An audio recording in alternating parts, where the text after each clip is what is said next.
नमस्कार। अब हम पढ़ेंगे बहुत ज़्यादा डिटेल में heat generation in a cylinder, और इसमें हम हॉलो सिलेंडर भी पढ़ेंगे, सॉलिड सिलेंडर भी पढ़ेंगे। हीट जनरेशन इन cylinder, solid cylinder generating heat, कौन कौन से केस हो सकते हैं? वायर, न्यूक्लियर रॉड, ये सब।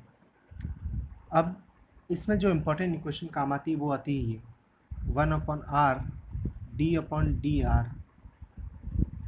kr dt/dr plus q dot is equal to zero. अब अगर हम इसमें थर्मल कंडक्टिविटी को कांस्टेंट माने तो के यहाँ से निकल कर के यहाँ पे आ जाएगा। ठीक है, सो ये इक्वेशन यूज़ होगी अब हर जगह, चाहे वो हो अपना हॉलो सिलेंडर, सॉलिड सिलेंडर, चाहे कोई भी केस हो हॉलो या सॉलिड सिलेंडर का। For solid cylinder q generation to volume of the solid cylinder is equal to H a into T surface minus T infinity. ठीक है, ये हम जानते हैं। अब हम डिराइव करेंगे इसी के लिए फार्मूला। ठीक है, सॉलिड सिलेंडर के लिए जो फार्मूला आता है t is equal to T s plus q dot by 4k r² minus r², वो हम कैसे लाते हैं हम करेंगे। देखो, ये फार्मूला हमने लिखा d/dr r dt/dr is equal to minus r से इंटीग्रेट करने के बाद माइनस क्यू के आर। ठीक है, और ये r यहाँ चल दिया। अच्छा, ये था इक्वेशन, r यहाँ चल दिया। अब इसको इंटीग्रेट करेंगे हम लोग, रुक लो, इंटीग्रेट करेंगे r²/2 आ जाएगा। अब यहाँ पे लो पहली condition, at r is equal to zero all the radius are measured from the centre, at r is equal to zero dt/dr is equal to zero, मतलब सेंटर ऑफ द सिलेंडर पे temperature maximum होगा, इसकी वजह से वहाँ पे slope zero होगा। Now at r is equal to dt/dr is equal to zero, यहीं पे इसको r को यहाँ मत ले जाओ, 0 into zero is equal to zero plus C1, तो C1 आ जाएगा ज़ीरो। तो C1 की वैल्यू ज़ीरो लिखने पर ये बच जाता है। अब इसमें फिर एक और बार R को फिर यहाँ लेके जाओ तो बन गया ये, फिर एक और बार R से इंटीग्रेट करो तो बन गया T is equal to minus Q/4, Q dot है Q/4k r² plus C2। Now at R is equal to R, मतलब at the outer surface T is equal to TS, तो यहाँ से C2 की वैल्यू आ जाएगी और तुम्हें मिल जाएगा ये इक्वेशन ऑफ द ये, और ये क्वेश्चन मिल गई, टेम्परेचर प्रोफाइल मिल गया, और हम ये जानते ही है ये वाला, तो यहाँ से टी एस की वैल्यू भी मिल जाएगी। So Q is equal to Q generation, मतलब टोटल हीट जो भी है वो is equal to Q generation to volume of the solid cylinder is equal to H A T S minus T infinity, और Q हम minus K A D T by D R at R is equal to R भी लिख सकते हैं, बिल्कुल लिख सकते हैं। और dt/dr हमने माना है k को कांस्टेंट।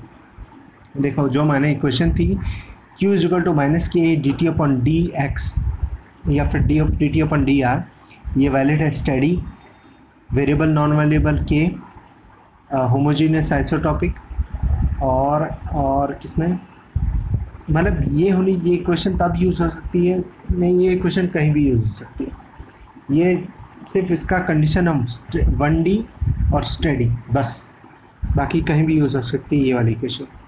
अब देखो dt/dr, मतलब ये यूज़फुल नहीं आएगा, इतना ही यूज़फुल आएगा, बट dt/dr हम निकालेंगे इधर से, ये देखो यहाँ से हम dt/dr निकाल सकते हैं, और dt/dr निकालने के बाद पुट करोगे तो यही आएगा, यूजलेस है ये चीज़। अब देखो वो केस आया हीट जनरेशन इन हॉलो सिलेंडर, कोई फ़र्क नहीं है, पहला हम इक्वेशन हमेशा लिख सकते हैं Q dot into volume of the hollow cylinder is equal to H A T S minus T infinity, कभी भी लिख सकते हैं, नो मैटर वॉट।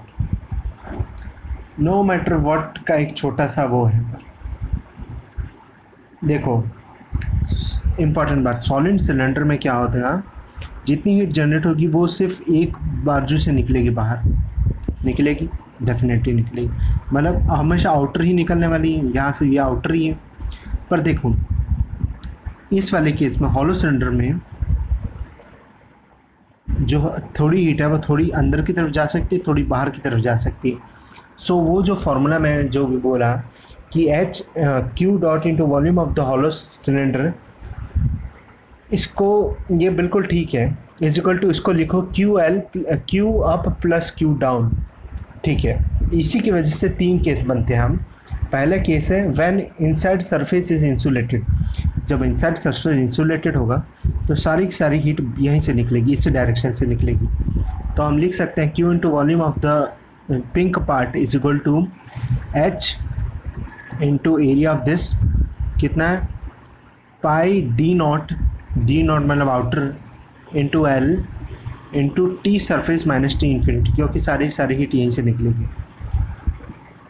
और ये देखो, ये वही क्वेश्चन फिर यूज़ हो सकती है, बस यहाँ पे एक कंडीशन आएगी at R is equal to, क्योंकि सारे रेडियस सेंटर से मेज़र किए जाते हैं, at R is equal to R I D T upon D R is equal to 0।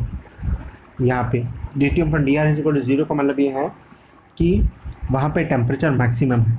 और एक और कंडीशन आएगी, ये पहले पुट करो, फिर एक और कंडीशन आएगी at R is equal to R not T is equal to T S.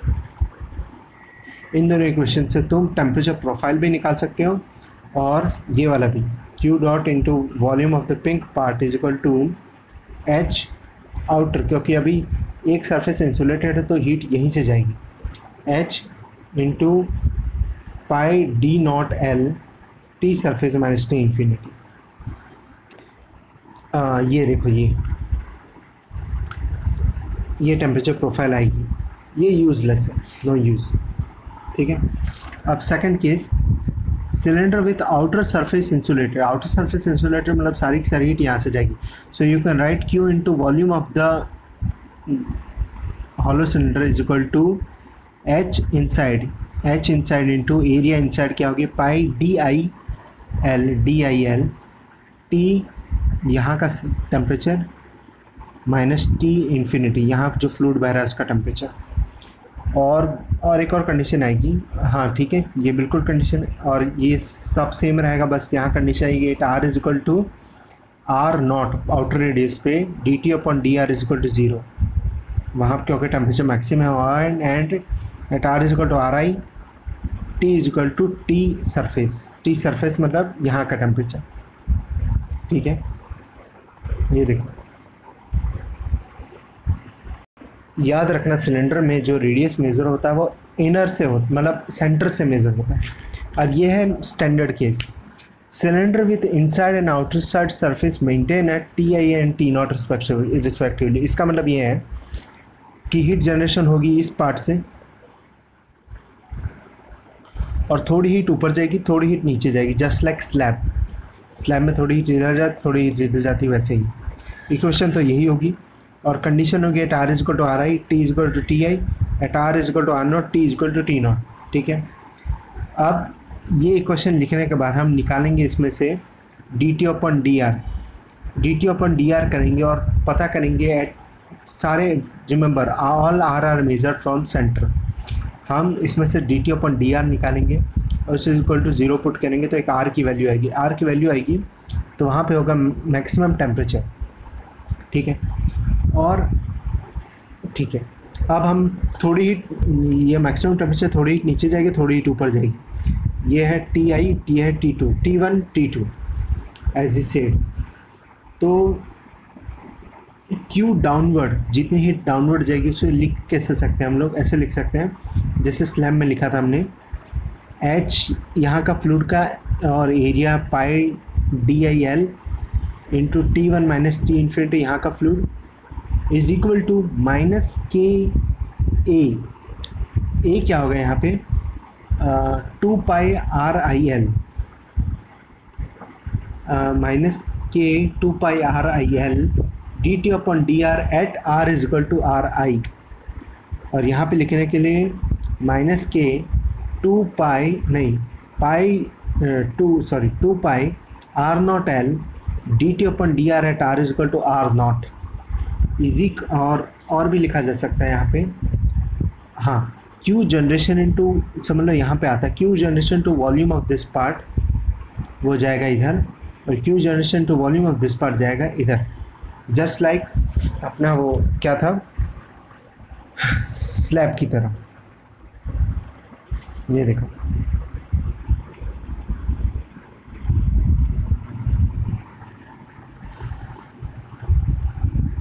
और नेट क्यू जो क्यू जनरेशन है वो होगा, सॉरी नेट क्यू मतलब Q generation to volume of the full hollow cylinder. Yes देखो important part slab की तरह ये सारा, बस यही क्वेश्चन का है इसका। देखो ये सवाल पूछ सकते हैं वो लोग कि क्यू अप कितना जा रहा है, क्यू डाउन कितना जा रहा है। हॉलो सिलेंडर अभी मैं क्वेश्चन करता हूँ। देखो ये क्वेश्चन है केस थर्ड का जो अभी मैंने पढ़ा था, ये करो। इसके बाद तुम इसे जब इंटीग्रेट करोगे तो आएगा कुछ ऐसा, देखो ऐसा। और यहाँ पे अभी t का फंक्शन निकालना ये आएगा, बिल्कुल एग्जैक्टली यही आएगा। देखो यहाँ पे भी यहाँ कहीं आया होगा 4Ks। देखो आप रखो at r is equal to R I मतलब inner radius, t is equal to 450 degree Celsius and at r is equal to R naught, t is equal to 350 degree Celsius. So you will get the value of C1 and C2। Now C1 C2 value find करने के बाद तुम find करो dt upon dr और इसे put कर दो 0 और r की वैल्यू आ जाएगी। अब r की वैल्यू फाइंड करने के बाद t के ओरिजिनल फंक्शन में रख देना उसे r को, you will get the value of t maximum. t maximum निकालने के बाद क्या होगा, t मैक्सिमम निकालने के बाद क्या पूछा है, the temperature at mid thickness पे पूछा है। मतलब मिड थिकनेस मतलब देख लेना मिड थिकनेस क्या था। The fraction of heat generate going to inner surface, मतलब अब इनवर्ट्स को इतना जा रहा है इनवर्ट्स, तो क्या होगा, क्योंकि एच का तो कुछ दिया नहीं तो उससे निकलेगा नहीं, तो ऐसे निकलेगा Q generation into volume of the shaded part. Volume कितना होगा, वॉल्यूम ऑफ दिस पार्ट, समझ लो ये इतने पार्ट का वॉल्यूम कितना होगा। लेंथ तो सेम है l और इसका रेडियस होगा r जो अभी निकाला ri। So pi by 4 pi r square minus R I square into L, ये इतना वॉल्यूम होगा। So you will get the answer of this. Now heat, ये हो गया सारा cases. Heat generation in sphere, ये रहा। सो स्पीयर की मदर इक्वेशन याद करना is difficult, so there is another method, Q generation to 4/3।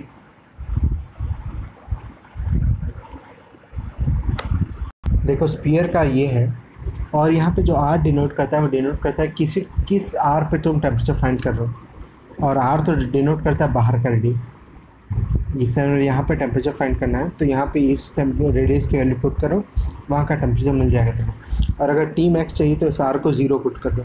So sphere की मदर इक्वेशन याद रखना is difficult, so there is another method, Q generation to 4/3 pi R cube is equal to minus के।